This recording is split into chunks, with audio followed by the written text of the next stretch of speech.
The sunlight spilled into our tiny kitchen as I stirred a pot of curry, laughing. I didn't know it then, but that would be the last time I stood on my own 2 feet. Just days later, I was in a hospital bed, spine shattered, legs paralyzed, and when I needed him most, the man I had trusted for 7 years, he left. Without a word. But I didn't break. Because even when the world abandoned me, I chose to rise. And this time, I stood on my own. This isn't just a story about betrayal. It's about clawing your way back when no one thinks you will. About losing everything and choosing to rebuild anyway. Stay with me, because the way I came back will stay with you forever. I don't want you climbing anymore, Marcus said one morning out of nowhere. I froze halfway through lacing my boots. You're not 28. It's time to think about kids. His words landed like a rock slide, unexpected, heavy, and impossible to ignore. I looked up at him, still holding my climbing harness, and tried to read his face. There wasn't anger there, not exactly, just that calm, patronizing tone he always used when repeating something his mother had said. Lorraine had planted the seed. Marcus was only giving it water. That morning was supposed to be a good one. We had just bought tickets to Argentina for the fall. I was leading a kids group at the climbing center that afternoon, and we were planning to celebrate 7 years of marriage. That weekend, I had even dyed my hair, a new mahogany shade, bold, bright, and completely me. You liked this color yesterday, I said carefully. I still do, he murmured, but maybe it's time we grew up a little. I laughed it off and kissed his cheek before heading out, but the words followed me all the way to the gym. Clinging to me, like sweat, climbing, had always been my freedom. Even as a child, I hated being still. I was the girl who scraped her knees and tore her jeans and never sat down, when told now. In my 30s, I had turned that passion into a career. I ran weekend classes for kids, team building workshops for adults, and had just helped design a new safety system that made national certification. I wasn't just passionate, I was good, and I loved it. Our apartment in Santa Fe reflected our life's sunlight, streaming through big windows, trekking boots in the hallway, a giant map above the bed with red pins for places we'd been and blue for places we still dreamed of. Argentina had 3 blues. I had circled them in pen that Saturday. I was prepping our signature weekend, lunch vegetable curry with too much ginger. When the doorbell rang. "Can you get that?" I called to Marcus. I was elbowed deep in turmeric and laughter when I turned around. I saw not just our friend Kayla, but also Lorraine standing in the doorway. In a beige suit and her usual judgment, I was in the area, she said briskly. Thought I'd drop by without waiting for an invitation. She stepped inside and scanned our apartment with a cold eye of a homestager. Kayla gave me a sheepish smile. I didn't know she was coming. "It's fine," I said, though the knot in my stomach said otherwise over lunch. Lorraine criticized everything, my cooking too spicy, my climbing dangerous, my career. "When will you have real responsibilities?" When I mentioned our Argentina trip, she pursed her lips. "You're not getting any younger, Camille. It's time to think about a family." I tried to stay calm. "We have a plan, Lorraine, Argentina in the fall. Maybe kids. Next year." She gave Marcus a look, the kind that didn't need words. I saw the way he shifted uncomfortably, the way he didn't defend me. And that silence, it landed heavier than all her words. A silence that wasn't protective, wasn't loving. It was distant, unsure. I kept chewing my food, even when my appetite disappeared. I felt the weight of being seen as too much and not enough in the same breath. And what hurt more than her comments was watching Marcus choose comfort over me, neutrality over support. In that moment, it wasn't just Lorraine who questioned my worth. It was him too, in the quietest and most painful way. "You've got too many mountains on your list and not enough sense of time," she muttered under her breath, slicing her into bread like it had personally offended her. Later that night, I sat with Marcus on the couch, our knees touching the TV, glowing softly. "She doesn't think I'll ever give you children," I said. He sighed. "She's from another time. For her, a woman's worth is domestic." I nodded slowly. "You don't believe that, right?" "Of course not," he said, kissing the top of my head, but even then I wasn't sure if he said it for me or for himself. 2 days later, at the climbing gym, a new father joined our adult class, nervous, stiff, out of shape. I clipped him in and smiled. "You'll be fine. Most of climbing is just trusting the rope." The class was going well, laughter echoing through the high ceilings, music playing in the background. One of the girls shouted down to me, "Coach Camille, watch this." That's when it happened. A sound small and sharp like a zipper tearing open the rope snapped, not fully, but enough the man lost his footing. I saw it all happen in slow motion, his body falling, spinning. I moved without thinking, lunged forward, caught the rope, tried to break the fall, but 240 pounds hit me like a freight train, and then everything went black. I woke up to a ceiling I didn't recognize and pain that didn't belong to anything I'd felt before. It wasn't sharp, not exactly. It was hollow, like something inside me had gone missing. My mouth was dry. My fingers were cold machines, beeped softly around me. The lights were too bright. Someone held my hand, warm and trembling. "Camille," a voice whispered. It was Marcus. I turned my head slowly, like dragging a stone through water. His face was pale, his eyes rimmed with red. "You're awake." "Thank God you're awake." I tried to speak, but my throat burned. He poured water into a straw and lifted my head gently. "Don't try to talk, just rest. You've been out for 2 days. I blinked at him, trying to anchor myself in time. "What happened?" I finally croaked, his face twisted like he didn't want to say it out loud. "You took the fall for someone. A student lost his grip. You stepped in, you saved him, but you didn't land." "Well," he hesitated. "Spinal injury, T8 and T9. They're saying it's serious. That mobility may be compromised." I didn't understand. "Not fully compromised, like what? I wouldn't walk for a few weeks, use a cane." Then the doctor came in with charts and x-rays, and suddenly the word paralysis hung in the air like a storm cloud, permanent. Maybe they didn't know. They always say that, too early to tell. They said depends on how your body responds, but in their eyes I saw the truth. It hit me like ice in my lungs. I heard the words, but my mind refused to string them together into meaning. Spinal injury. Paralysis. The kind of words you think only live in medical dramas or other people's nightmares. I wanted to sit up, to shake it off like a bad dream, but I couldn't even lift my legs. The realization crept in slowly, with the weight of permanence, pressing against my chest until I could barely breathe. Lorraine showed up the next day, perfectly put together, like she was attending a charity event. Instead of visiting her paralyzed daughter-in-law, she brought a basket of oranges and a stack of lifestyle magazines. "I told you," she said softly to Marcus, while she thought I was asleep, "that climbing nonsense would end in disaster." She looked at me like I was already gone. "And now she won't just not give you children, she'll need to be cared for." Like one, Marcus said nothing. He just stood there, jaw tight, eyes on the floor. I wanted to scream, to throw the basket at her, but I couldn't move, not even my legs. That truth sank, and quietly like a fog settling in my bones, the hospital room became my new world. Every beep, every injection, every test reminded me of what I had lost.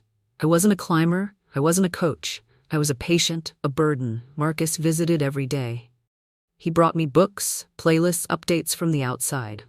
He tried to smile, but it looked like effort. I watched the light in him dim, one visit at a time. It wasn't his fault, he didn't ask for this. Neither did I, but here we were. I asked one of the nurses to bring in a whiteboard. I drew a mountain on it, a Concagua crudely outlined, then a line under it, flat, unmoving. "This is me now," I said when Marcus came in. He tried to laugh. "No, it's just a different climb," but he didn't believe it. And neither did I. Physical therapy started a week later. They tried to move my legs. I couldn't feel a thing. The therapist smiled too much, like overcompensating for the silence between her words. "You're strong." She said, "You're athletic. That gives you an edge." I smiled back, but I didn't feel strong. I felt like I was being erased. One layer at a time. One night I asked Marcus to play our old playlist, the one we used to hike with. He sat beside me. Earbuds in, and Sweet Disposition started playing. I used to sing that song out loud on cliffsides with the wind in my face and dirt on my palms. Now I just stared at the ceiling, feeling like that version of me had died. "I miss her," I whispered. "Who?" he asked. "The woman I used to be." Marcus didn't respond. He squeezed my hand, but his eyes stayed fixed on the floor. That was the first time I saw the wall forming between us, invisible but solid and growing. They brought me home on a Wednesday, not the same home. I remembered, though, our bright little apartment in Santa Fe, once full of climbing gear and cooking smells and music, had been gutted. The queen-size bed was gone. replaced by a hospital bed with metal rails and a motorized remote tubes, medications, feeding, supplements, sterile gloves. There was a commode chair in the corner and a lift device parked by the window. The carpet had been ripped up. To make way for the wheels, Marcus had done it all. He'd turned our home into a clinic, and I hated it the first night he tried to be upbeat. "We'll get you back on your feet. Just you wait," he said, fluffing my pillow. "This is just the middle chapter," I nodded, but I couldn't meet his eyes. He didn't know what it was like to feel your body, but not command it, to lie in bed and need help for the smallest, most humiliating things, to wake up, drenched in sweat, unable to move and too proud to cry. He brought me tea in the mornings, adjusted my catheter, learned how to inject meds into the port. On my abdomen, I saw him watching videos on how to prevent bed sores, how to do passive stretches for paralyzed legs. He wanted to help. He really did, but with every day that passed, I could feel him breaking. His eyes were ringing with exhaustion. His voice was quieter, more distracted. He didn't laugh anymore. Not even at the jokes I made just to cut the silence. He started taking work calls again, then stayed in his office longer. Sometimes he'd sit in the dark, staring at his old architectural drafts, untouched for weeks. I wanted to reach for him to say, "We're still us," but I wasn't sure if that was true anymore. Lorraine came by often, too often, always uninvited, always bringing comments wrapped in pity. "How are you holding up, sweetheart?" she'd ask Marcus, stroking his arm. Like I wasn't even there. "You're so strong to do this for her."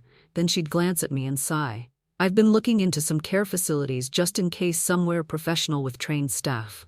I smiled through my teeth. "I'm right here, Lorraine."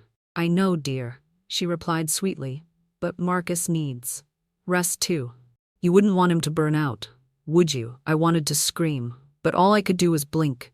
Each word felt like a tiny pinprick, not enough to kill, but enough to bleed. The way she stroked his arms so gently, spoke to him like I had already disappeared, made something inside me crack. I was still here, still breathing, still fighting, but to her, I was an obligation, not a person. Her concern wasn't for me, it was for the version of Marcus that didn't have to carry me. And worst of all, I could feel the part of him that agreed. Kayla came by less and less. She was busy, she said. Work was overwhelming, but I knew I felt the shift when she did come.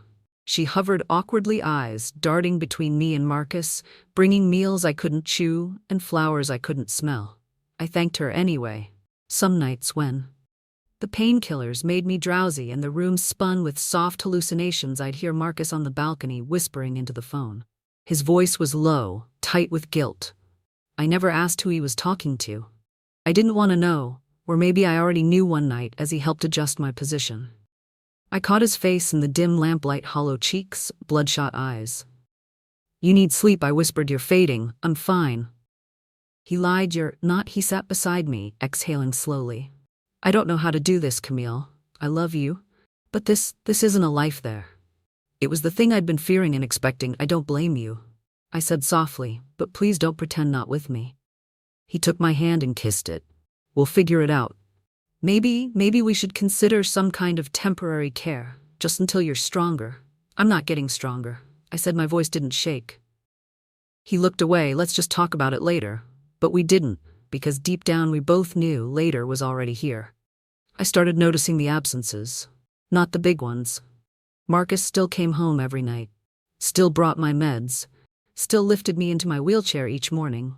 But the small ones, the quiet, vanishing acts, the way he stopped talking during meals, the way his kisses became more like habits than feelings, the way he'd sit beside me but never touch my hand unless I asked. Then came the night I really knew I had fallen asleep early, exhausted from another session with the home nurse around midnight. I woke with a dry throat and reached for the bell, but the hallway light was already on. I heard whispers in the kitchen. I moved as quietly as I could, inching my wheelchair toward the doorway. It was Marcus and Kayla. They weren't touching, but they didn't need to be. Their voices were low, intimate. He was telling her how tired he was, how scared. She murmured something back. I couldn't hear. Then he said, "When I'm with you, I can breathe." I backed away before I heard more. The next morning, he brought me breakfast, French toast, slightly burnt, just the way I liked it. I stared at the tray. "Did you sleep?" Well, he asked. I didn't answer. I looked at the toast, then at him. You should tell me, he blinked. Tell you what, that it's too much, that I'm too much, that you want out. His shoulders sank.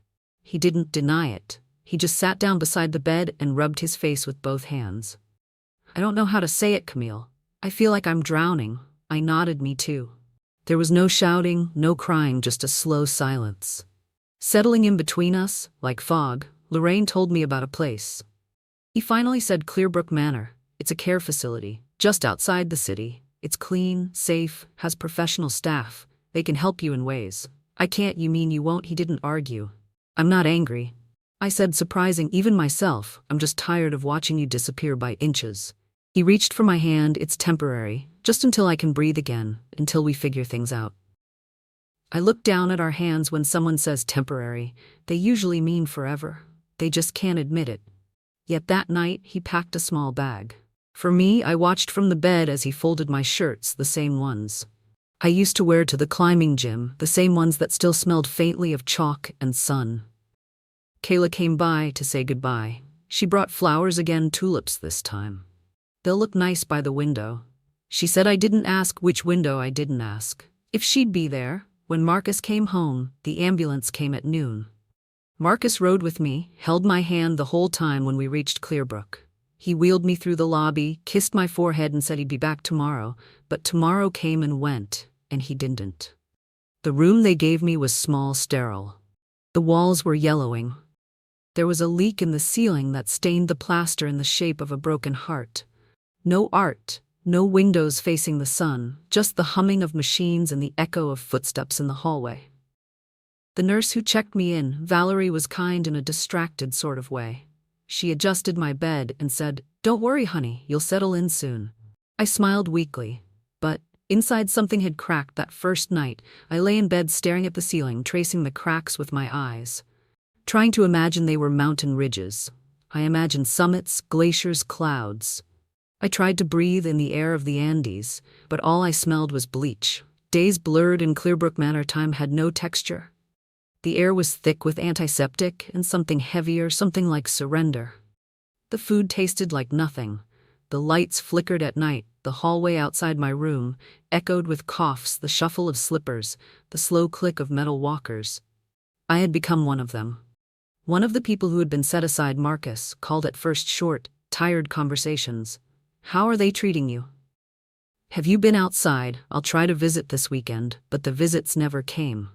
The weekends filled with empty promises and excuses. Work is insane, right? Now, I've got a deadline next week. I promised next week never came. Kayla stopped calling altogether. I tried to be strong. I told myself that silence was normal, that people moved on, that I had to be gracious, to not expect too much. But each unanswered message, each missed call, each next week felt like erosion. Small pieces of my life, my identity, scraped away until I wasn't sure what was left. Even my own voice inside felt quieter, like it was giving up on being heard. I did my physical therapy. I listened to the nurses. I smiled when spoken to, but inside I felt myself dissolving. Then came the rash. It started on my arms, red, angry patches. I told Nurse Valerie. She barely looked up from her chart. Probably the laundry soap, the hospital grade, stuff's harsh. She handed me a cream that burned more than it soothed. Let me know if it spreads. It did by the end of the week. It had crept to my neck and back. I couldn't sleep. The itching was unbearable. The nurse on night shift muttered something about allergic reaction, but made no move to change the bedding or the soap or anything. One night, unable to bear it, I reached into the drawer beside my bed and pulled out the photo I had brought with me, the one of Marcus and me on Aconcagua grinning at the summit, cheeks red from the cold arms wrapped around each other. We looked so alive, so invincible. Now that girl might as well have been a ghost. I don't know what broke me more, the silence from Marcus or the silence inside myself. I didn't even cry anymore. I just existed like a placeholder in a broken system. Then something shifted. A new doctor arrived. He came in quietly late one morning with a worn leather notebook and kind eyes behind wire-rimmed glasses. "Camille Carter," he asked, checking the name on my chart. "I'm Dr. Ethan Blake. I'm the new neurorehabilitation specialist. Here, I've reviewed your file," and he paused, then looked directly at me. "I think there's more. We can try." I stared at him more. What rehabilitation, advanced methods, not miracle cures, but effort, real effort. I'd like to evaluate your reflex responses again. The original notes suggest partial compression, not full severance. I blinked. Everyone said this. Was it that I'd never move again? Everyone was wrong. He said simply, it happens. He examined my legs, ran a few tests, scribbled something in his notebook. You still have deep tissue response. That's something. The signal's not entirely gone, just quiet. We can work with that. I didn't believe him, but I let him talk. Later that day he came back. Would you be open to some unofficial sessions? He asked, his voice low. The staff here is limited, but I've worked in advanced facilities. I can do better than what you've been given.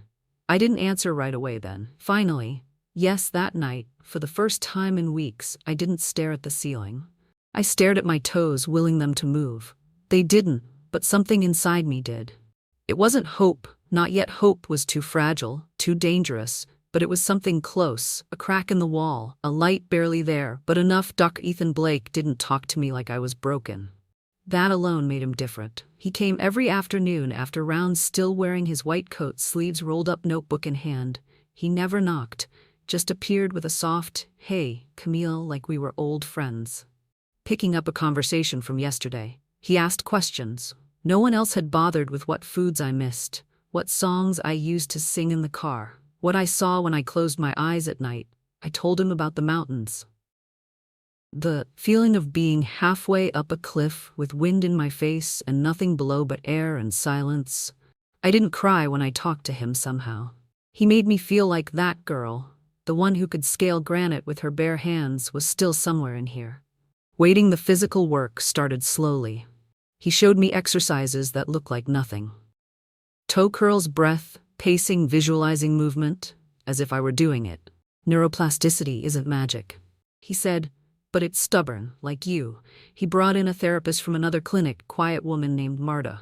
She brought resistance bands, soft ankle weights, music from the 80s. For the first time in months, I heard someone laugh in my roomie some days. Nothing changed, no twitches, no shifts, no progress.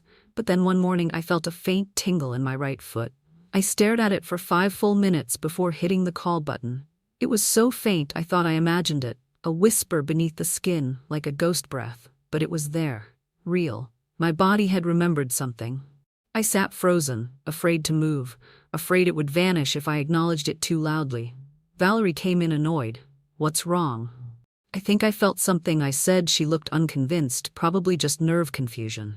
Phantom sensation happens, but Ethan believed me. He checked my response, ran tests, smiled. For real this time. It's not a ghost signal. It's real. Something bloomed in my chest. Then not hope, not yet, but breath. I hadn't realized how long I'd been holding mine. We didn't tell anyone at first. It was our secret, a flicker in a dark tunnel. I worked harder. I let them stretch my limbs, even when it hurt. I listened to Ethan talk about nerve bridges and alternate pathways like it was poetry in those weeks. Something else happened. We became friends, real friends. He told me about his daughter, Lily, 5 years old, obsessed with planets and jellyfish. He showed me a photo of her in a sparkly astronaut costume. His face softened every time he mentioned her. I asked if he was married. He said no, it didn't work out. That's all he said. I didn't push. I told him about Marcus, not everything, just enough. He didn't comment. He didn't pity me. He just listened. One day during therapy, I managed to flex my toes just for a second, just the right foot. Marta gasped. Ethan grinned, and I cried, really cried, because it was real. Because I was still here that night. I couldn't sleep. I lay in bed with the lights off, staring at the ceiling. Like always, but this time I wasn't tracing the cracks. I was planning rebuilding. Choosing. I whispered into the dark, I'm not done, and for the first time, I believed it. It started with a writing exercise. Ethan said it might help put down everything you feel. Don't censor it, don't try to make it polite. He handed me a journal with a navy blue cover, write like no one's going to read it. So, I did. I wrote about rage, not just at Marcus but at everything. The accident, the silence, the nurses who forgot to change my sheets, the way people looked at me like I was already dead.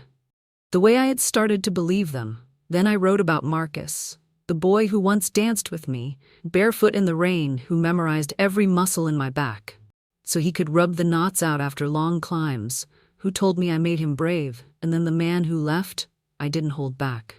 I told the truth, that his absence hurt more than the paralysis, that every time I heard his voice in my head, I wanted to scream, that I hated Kayla more for pretending than for the betrayal itself, that I hated myself for missing him. Even now, when I finished, I closed the journal and cried so hard, I couldn't breathe. That should have been the end of it. Just ink on paper, just a purge. But 3 days later, I found the letter folded neatly on my bedside tray. The last page of the journal typed out, signed Camille. Valerie looked sheepish. I found it while changing your linens. I thought maybe it should be read. I stared at her stunned. You sent this? No, but I left it out. I didn't know what to feel: anger, embarrassment, relief. That night, I called Ethan into the room, showed him the letter. He read it quietly, eyes scanning every word, his jaw tight. When he finished, he looked up. It's good. It wasn't meant to be sent, I know, but it should have been. I didn't hear anything for 2 weeks. Then one Thursday morning, a familiar knock came to the door, and there he was, Marcus. His face looked older, thinner, his hair had more gray at the temples, but it was him. He didn't smile, just stood there, holding a small bouquet of grocery store tulips and a folded piece of paper. Can I come in? I nodded. He sat down at the foot of the bed like it was made of glass. I read it, the letter. I said nothing. He took a breath. I was a coward. I know that I wanted to be strong for you, but I wasn't even strong for myself, Kayla. That was a mistake. All of it. I looked at him carefully. Why are you here? Because I miss you, because I hate what I did, because I read that letter and realized I didn't lose you the day of the accident. I lost you the day I stopped trying. Silence fell between us like a blanket. Finally, I spoke. Do you want to fix this? He nodded. If you'll let me. I looked out the window. A bird landed on the ledge, then flew away. I'm not the same woman. You left, I said softly, and I won't ever be. I know. I turned back to him. Then don't ask me to come back. Don't ask me to fit into that old version of us. It's gone. He looked wounded then. What do I do? I handed him the journal. You start here. You read everything, and then maybe you build something new. He held it like it might burn him. But he nodded, and then he left, no promises. No, please, just a man holding a truth he had refused to face until now. The first time I stood again, it wasn't dramatic. There was no applause, no swelling music, just a quiet afternoon in the therapy room. Marta holding a gait belt around my waist, Ethan crouched nearby, watching every muscle in my legs for signs of life. Whenever you're ready, Marta said gently. I closed my eyes, took a breath, pushed down into my heels, and something shifted. My right knee locked, then trembled. My core screamed, my arms gripped the bars until my knuckles went white, but I stood only for 5 seconds. But I stood when I sat back down. I wasn't crying. I was laughing, shaking, sweating, laughing like I just conquered a Concagua, because in a way I had. We took it slow from there, step by painful step, muscles reawakening like forgotten seeds under snow. Ethan adjusted my therapy every week. Marta cheered over every inch of forward movement. I fell once, hurt.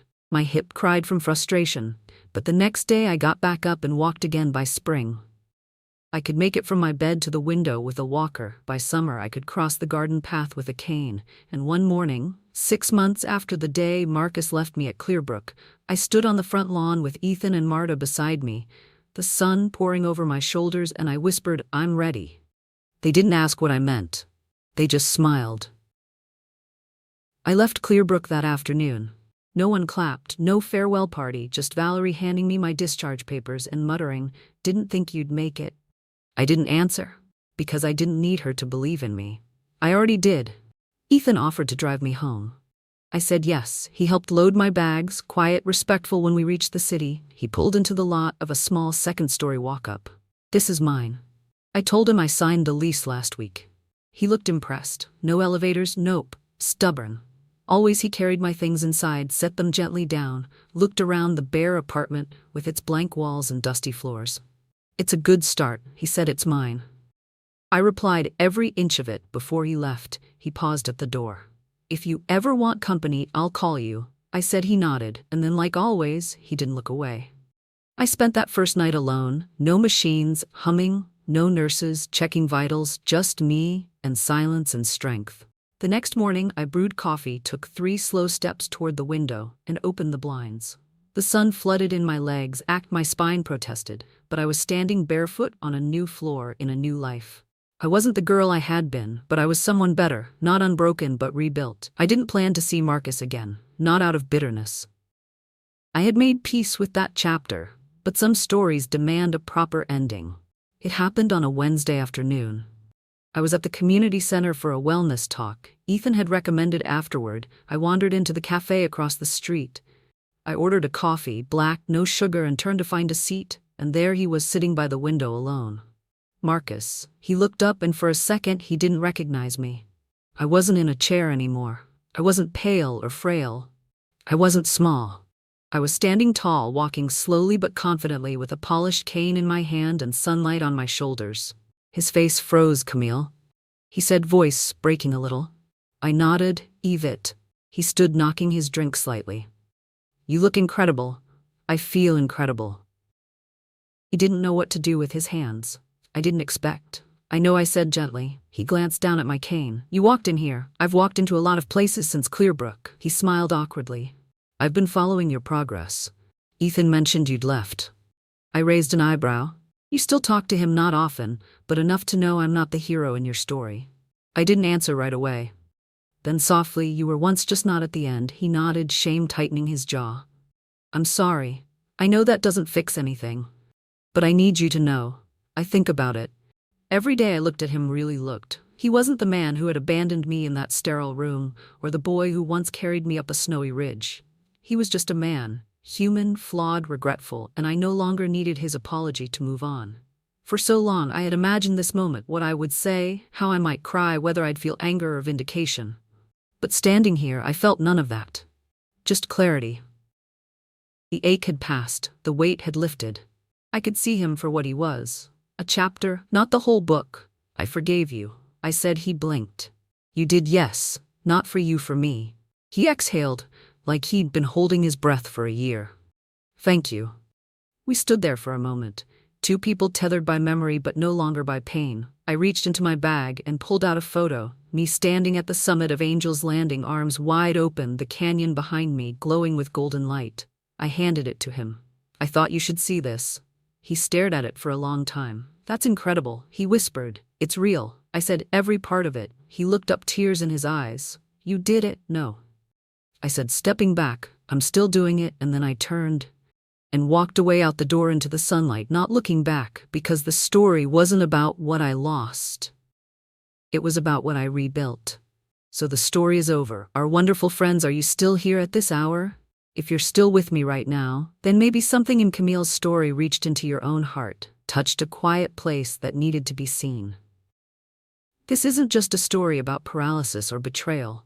It's about what happens when everything you've built is stripped away, your body, your partner, your plans, and you're left holding the shattered pieces. It's about what you decide to do next.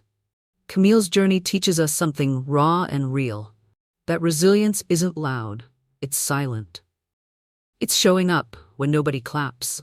It's breathing through pain, standing through heartbreak, rebuilding when you're still broken. In the words of Haruki Murakami, when you come out of the storm, you won't be the same person who walked in. That's what the storm is all about. And Camille? She didn't just survive the storm, she rebuilt herself inside it. Maybe you've faced something too. Maybe you're in the middle of it now. And if you are, I want you to hear this. You are not your lowest moment. You are not the person someone left behind. You are the story you choose to write next. So if this touched you, if it made you feel seen, or gave you a little breath of courage, please like, share, and subscribe. Not for me, but for you. For that part of you that needs to be reminded that healing is real. Growth is possible. And new chapters? They're always waiting to be written. Keep going. You're not done. You're just getting started.